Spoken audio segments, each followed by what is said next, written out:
Alright, we're going to start the video. Just going to share a quick little story of my experience with Cookie Man. January 2019. Go to his YouTube channel, type in Norton Summit Time Trial on Phil Gaimon.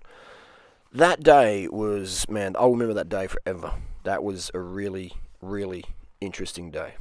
That day was insane. It was a warm day. It was a headwinds. I'd done a few laps. I was getting a bit dry.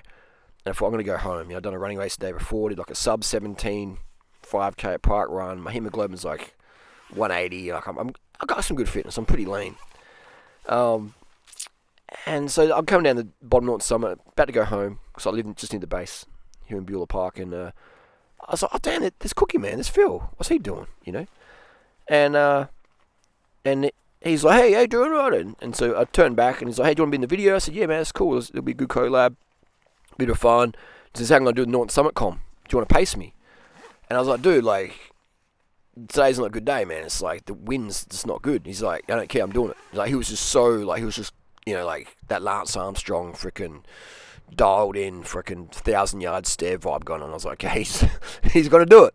And so I'm pretty tired, I got blah, blah, blah, but that's okay. I'll go as long as I can. Bit of training, all good. And so I'm leading him out. There's another guy as well in the video. Go watch the video. Vegan Cyclist edited it. So go watch the video. And there's another guy. It's me in the yellow. And you'll see me get dropped real quick. Like, I pull my phone out, pretending to take a call. I was going to pretend to take a call as an excuse. Oh, I've got to go home, guys. See you later. I was just trolling. But, man, I got dropped hard. And and I was pushing the watts, man. It wasn't like I couldn't push watts. I was pushing the watts, man. But I'm about freaking 10 kilos heavier than Phil was on that day. And those watts weren't good enough. The watts per kilo weren't good enough. And there's a second guy as well. A guy in black. I think he's wearing black. His name's Guy Calmer. Guy Calmer is a guy who can who has beaten World Tour riders. A few days later, or about a week later, Guy Calmer did a crit in Perth, Western Australia. The Subiaco Super Crit. They absolutely shredded the field. Him, Mike Freeberg, and Cameron Meyer, who races in the World Tour. And Cameron Meyer, Michael Freeberg was Australian road champ. Freeberg's just won the Australian road champs. And this Guy Calmer guy just destroyed them both. On a heavy bike. He was riding a cyclocross bike. It's literally a cyclocross aero bike with disc brakes in the crit against these two beasts who are on rim brake bikes. And he still beat them in a breakaway. A 3-out breakaway, rolled him in the sprint. And so this guy called Guy is an absolute unit. And look how quickly and easily Phil dispatched Guy, all right?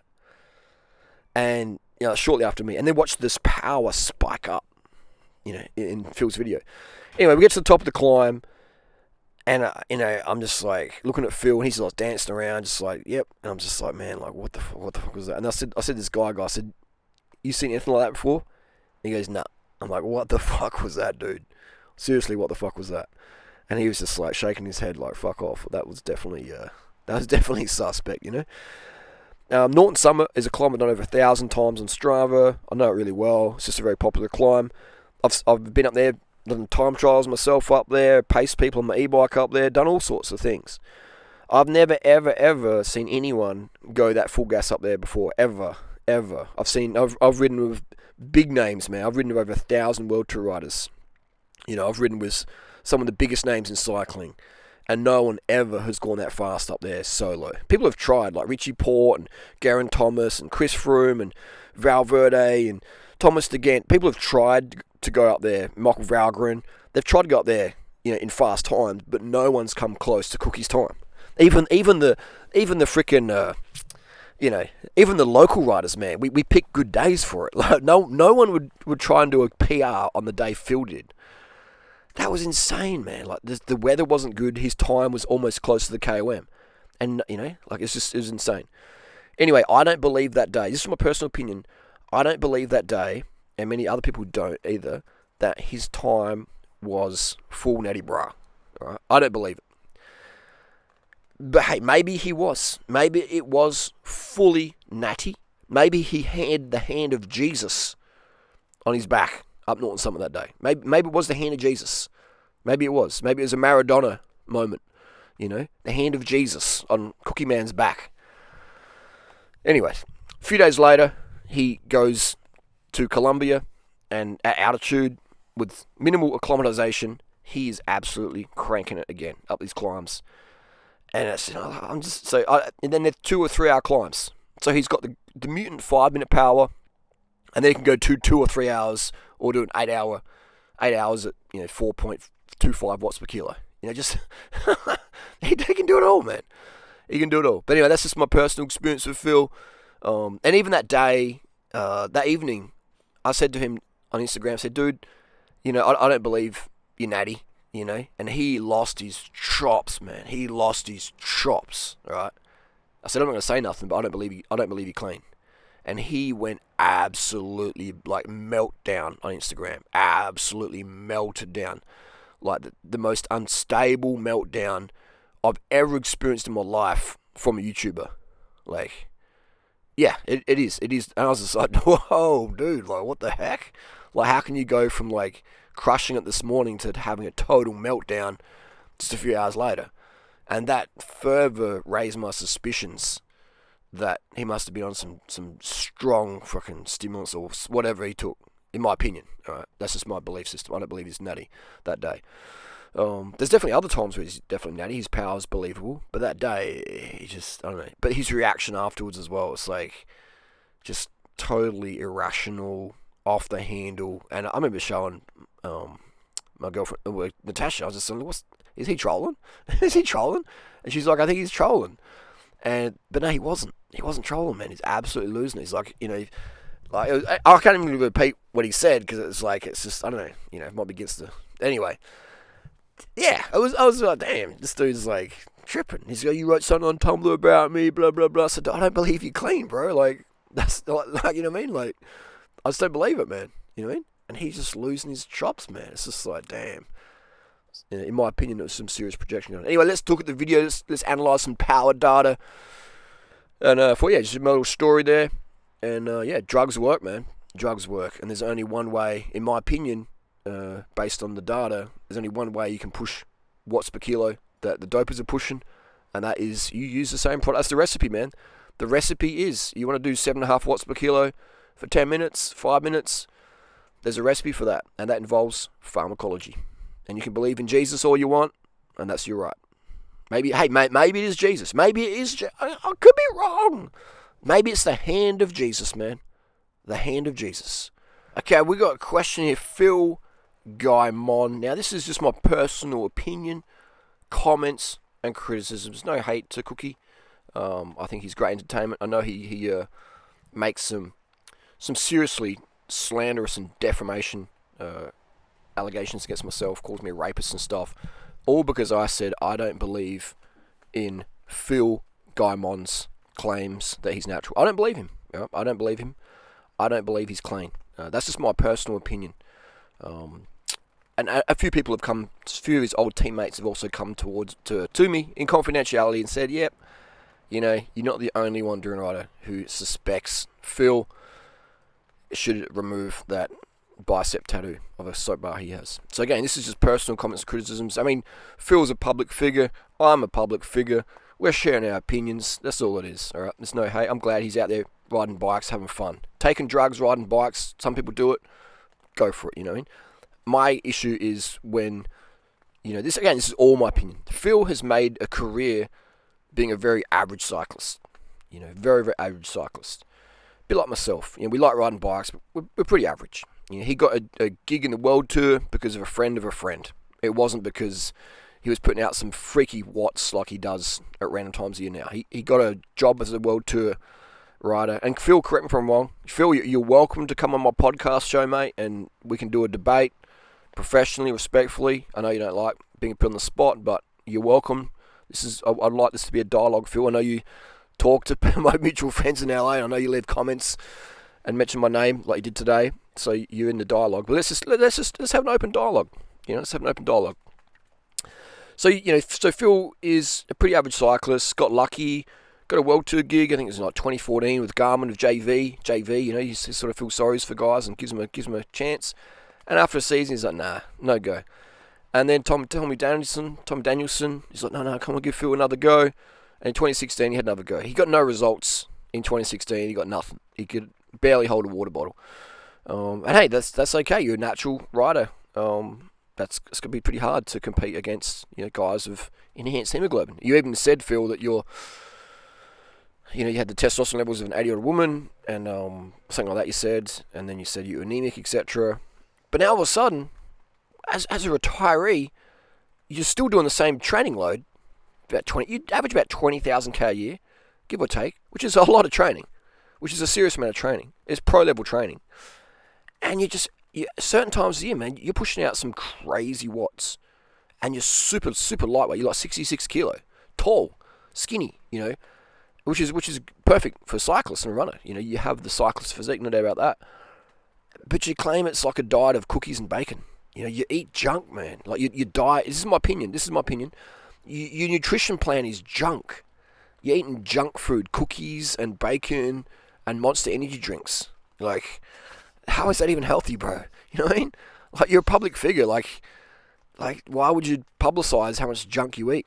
And so it doesn't add up that you're literally pushing more 5-minute power, more 20-minute power than guys like Valverde. And you claim, because I'm training less now. But Strava says otherwise. You're training just the same, if not more, as when you're a pro rider. But you're way, way faster. How does that work? And you're not racing.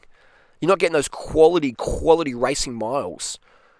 Everyone knows. Everyone who races a bike knows racing is the best training. Okay? And so how are you faster with no races? Just going. It doesn't make sense, man. And you've been using a power meter for over a decade. You've been using Strava for over a decade, so it doesn't make any sense that you'd have this random spikes of mutant performances at random times of the year, despite doing a pretty high training load all year long. And you generally go really good just after winter. So that's quite suspicious in my opinion. I don't believe you're clean. In my opinion, you are using EPO. This is my opinion. This is not saying as fact. This is my opinion. In my opinion, I believe Cookie is using EPO. I believe he's using Kenacort. I believe he's using Adderall. I believe he's using asthma medications. That's my belief. Okay, that's just my personal opinion in the public interest as a public figure talking about another public figure. Okay, that's my based on the power. All right, based on the power. People say, but there's heaps of dopers out there. Why would you mention Phil? Well, I guess Phil's called me a rapist, so it's sort of a bit personal like that.